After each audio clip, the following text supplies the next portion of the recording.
নমস্কার সকলকে, আশা করছি আপনারা সকলেই ভালো আছেন। চলুন আমার নতুন একটা ভিডিওতে আপনাদের সকলকেই স্বাগতম। দেখুন সকাল সকাল সমস্ত কাজ সেরে আমি এদিকে আলু ছুলতে বসে গেছি, কিন্তু কেন সেটা একটু পরে জানাচ্ছি আপনাদেরকে। আপনারা আমার ভিডিওটা দেখতে থাকুন, তাহলে সমস্ত কিছু জানতে পারবেন এবং দেখতেও পারবেন। তো চলুন, প্রথমে আমি আলু ছোলা দিয়ে আলুগুলোকে ছুলে নিচ্ছি। মুঠি দিয়েও আলুগুলো ছোলা যাবে, কিন্তু আমি ছোলা দিয়ে ছুলে নিচ্ছি। আর দেখুন এদিকে সবজি কাটাও আমার হয়ে গেছে। আজ মা সকাল সকাল রান্না বসিয়ে দিয়েছে আর আমিও সবজিটা কেটে দিয়েছি। আর এদিকে দেখুন এখন আমি কেটে নিচ্ছি আলুগুলো বেশ ভাজার মতন করে আমি টুকটুক করে কেটে নিচ্ছি। ছোলা হয়ে গেছে, চলুন করে আলুগুলো আমি কেটে নিই। আপনারা ভিডিওটা দেখতে থাকুন। আজ অনেকটা তাড়া আছে, তার জন্য একটু তাড়াতাড়ি করছি, জানেন তো। আচ্ছা চলুন, কারণটা পুরো আপনাদেরকে আস্তে আস্তে বলেই ফেলি, নাহলে আপনাদের হয়তো ধৈর্য হারিয়ে ভিডিওটা স্কিপ করে চলে যাবেন। কিন্তু একটাই রিকোয়েস্ট, ভিডিওটা স্কিপ করে যাবেন। আর বারবার ধরে তো আপনাদেরকে বলছি, কিন্তু আপনারা তো শুনবেন না। যতক্ষণ না বলবো আপনারা ততক্ষণ ভিডিওটা স্কিপ করে চলে যাবেন। তো চলুন, আমার এদিকে আলুটা কাটা হয়ে গেছে। আর এদিকে মেয়ের জন্য আগে জলটা গরম করতে বসিয়ে দিই। গরম হতে হতে আপনাদের সাথে আমি শেয়ার করবো যে কেন আজ এত তাড়াতাড়ি কাজগুলো সেরে নিচ্ছি। তো চলুন জলটা গরম হোক, আর এদিকে আমি চাই একটু ময়দা মাখতে।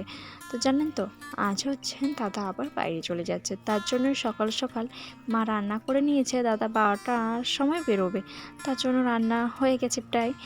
আর এদিকে আমি আলুটা কেটে নিয়েছি, ওটা একটু পরে ভেজে নেব। আর এইদিকে চলুন ময়দাটা মেখে নিচ্ছি, কারণ দাদাকে একটু পরোটা আর একটু আলু ভাজা দেবো, কারণ ট্রেনে যাবে তো।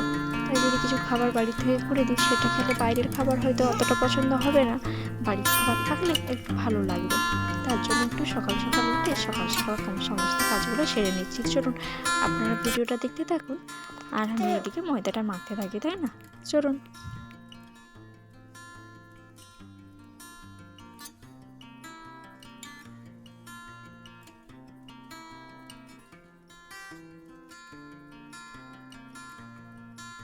তো চলুন আমি ময়দা মেখে এখন লেচিগুলো পাকিয়ে নিচ্ছি, তারপরে ভালো করে পরোটা আকারে বেলে নেব। হ্যাঁ, অনেকে তো আমি দেখেছি গোল গোল করে রুটির আকারে বেলে সেগুলোকেই তেলে ভেজে নেয় বা পরোটা হয়ে যায়, কিন্তু না, আমাদের এখানে সব ত্রিভুজ আকৃতি করে সেগুলোকেই পরোটা মালা হয়। ঠিক আছে, তো চলুন এই দেখুন আমি করতে আরম্ভ করে দিয়েছি। তো আপনারা ভিডিওটা দেখতে থাকুন, কিন্তু একদম শেষ পর্যন্ত, শেষ একটা ধামাকাদার আছে, তাই না? চলুন।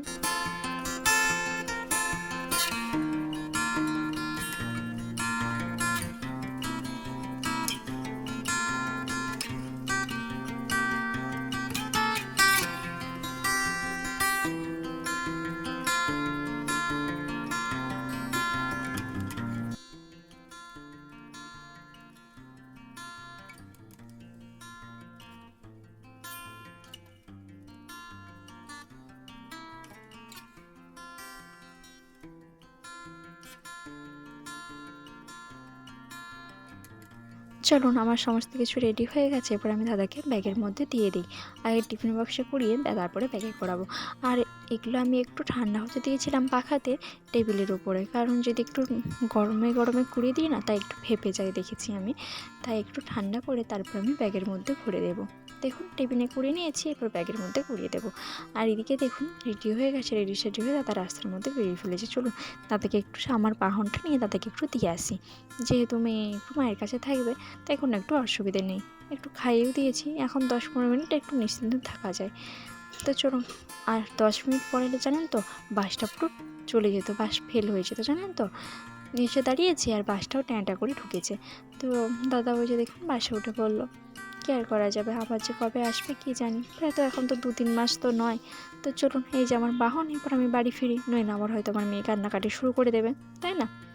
জানেন তো আমার এই বাহনটা প্রায় 12 বছর বা 10 বছর, প্রায় ওরকমই হবে। এখনও বাহনটা ঠিকঠাকই আছে, এই দেখুন শুধু সামনে খাঁচাটাই নেই।